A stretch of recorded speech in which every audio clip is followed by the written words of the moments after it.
I am constantly reviewing the literature to see things that we can do to make ourselves healthier and to live longer. My personal goal is to live to be 132 years of age. The reason that number is that I would love to see my oldest daughter turn 100, and she came when I was 32 years of age, so I'm trying to push up to 132. What I did yesterday is I went to the PubMed database, and for those of you that are unfamiliar with the PubMed database is, quote-unquote, the real literature. The PubMed database is the search engine for the National Library of Medicine of the United States of America that is physically located in Bethesda, Maryland. This database has around 20 million articles, probably just over that now. It tends to log in about another 7,000 articles per day. And looking at what makes us old or what makes us ill, the theory that is most prevalent in the literature is called the free radical theory of aging. I also typed in the words on a product that I'm going to talk about today. It's called Protandim. If you go to the PubMed database and you type in Protandim, there are 8 articles that have been published so far.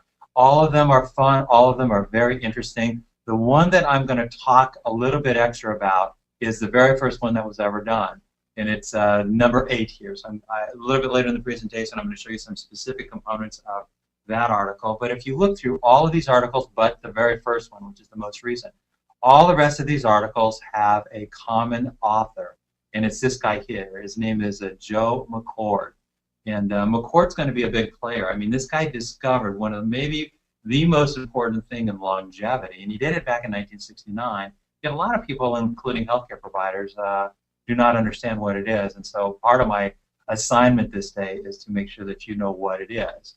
The parts that I scored: deleterious side effects of free radicals, which are normally produced in the course of cellular metabolism. Since genes would be expected to be attacked occasionally, it would be anticipated that mutations and cancer would result. A slow oxidation of connective tissue by molecular oxygen catalyzed by metals. And this is going to be important for us this day, this presentation.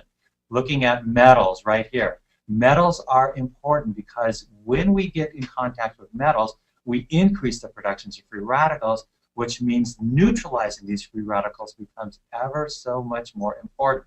The key word in this paragraph is actually the word cysteine, which is why I scored it under with red there. That's because cysteine is an amino acid.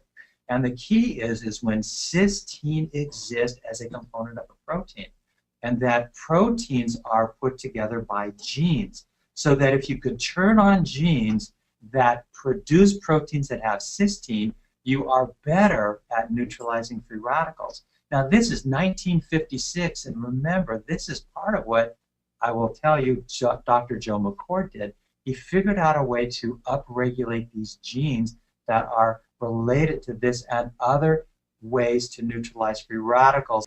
Do all degenerative changes have a common cause? You see the number 1 there. This is how the book begins. Do all degenerative changes have a common cause? Well, they do. It says, if you look what I scored in red, our cells are producing destructive particles called free radicals, and that over a lifetime, these free radicals chip away at our cells. We call this process aging. Oxygen is a powerful destroyer of life. Few of us are aware that this same life-giving oxygen is slowly killing us and making us sick. The reason is oxygen becomes a free radical as a component of just normal breathing. So when you exercise more, you breathe more. When you breathe more, you make more free radicals. And it is even more critical for people that are exercising to take these concepts seriously. We have to neutralize these free radicals if we want to avoid degenerative changes, if we want to slow down the aging process, etc. I'm also a very big fan of this book by Dr. David Perlmutter.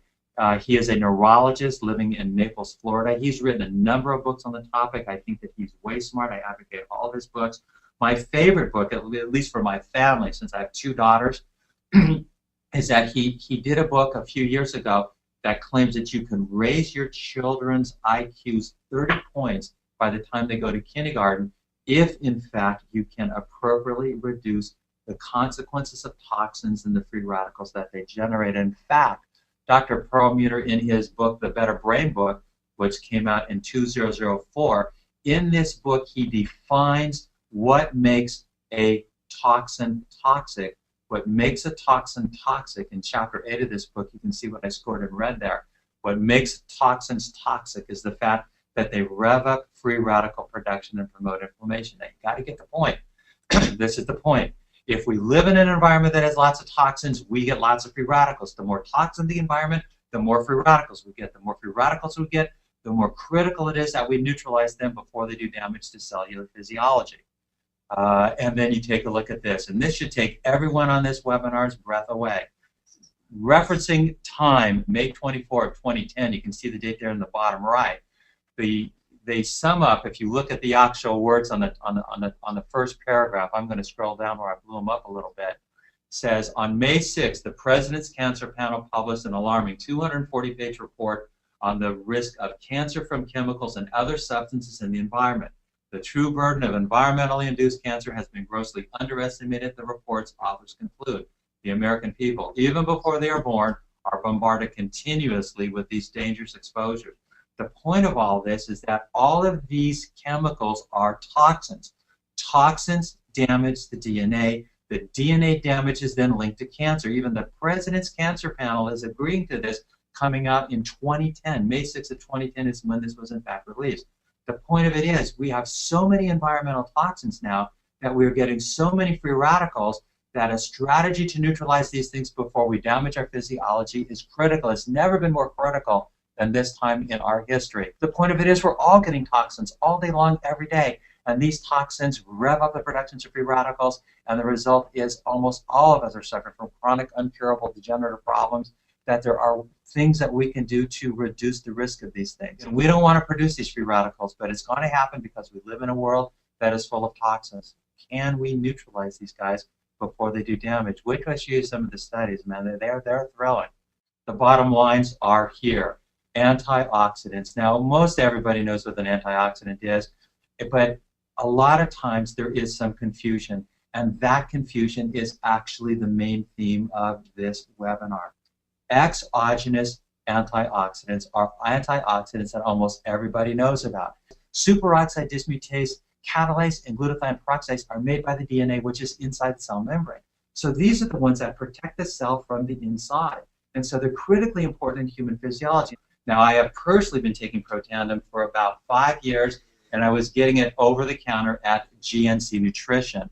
It has since then gone into a different marketing strategy, but this product has been out for some time, and because I'm a lit searcher with the desire to live to be 132 years of age, I started this product about 5 years ago. Because so many of these toxins are neurotoxins, and we pride ourselves on doctors that treat the nervous system, this is critically important for us as clinical chiropractors. Toxins magnify the productions of free radicals. I mean, this is the work of Perlmutter. It says, our people are living in silent inflammation. Our average omega-6, omega-3 ratio is about 25 to 1. It should be less than 4 to 1. Inflammation also drives the production of free radicals. Free radicals are the ultimate cause of aging and degeneration. This is a winning strategy. Balance your omega-6s and omega-3. Upregulate your own genetic endogenous antioxidant array. The protocol that has more research behind it than anything else, it's taking this product called Protandim. So as far as I can tell, all of us should be doing all of these every day, and a lot of us are, but we have missed this upregulation of the endogenous antioxidant array on a daily basis through taking a really simple combination of 5 medicinal plants that they put together called Protandim. I have personally met with the operating officers of this company. I have digested all of the published studies on the topic. I have reviewed all of the projects that are in progress that will hit the PubMed database in the next year or so. There's actually 19 projects that are in progress right now. I have personally talked to Dr. Joe McCord, the guy that discovered superoxide dismutase. I had an opportunity to ask him anything I want, and I asked him everything I could think of. Remember, again, he's the guy that discovered superoxide dismutase in 1969. In fact, interestingly, when they measure superoxide dismutase, they measure it in McCord units as a consequence of the man that discovered it.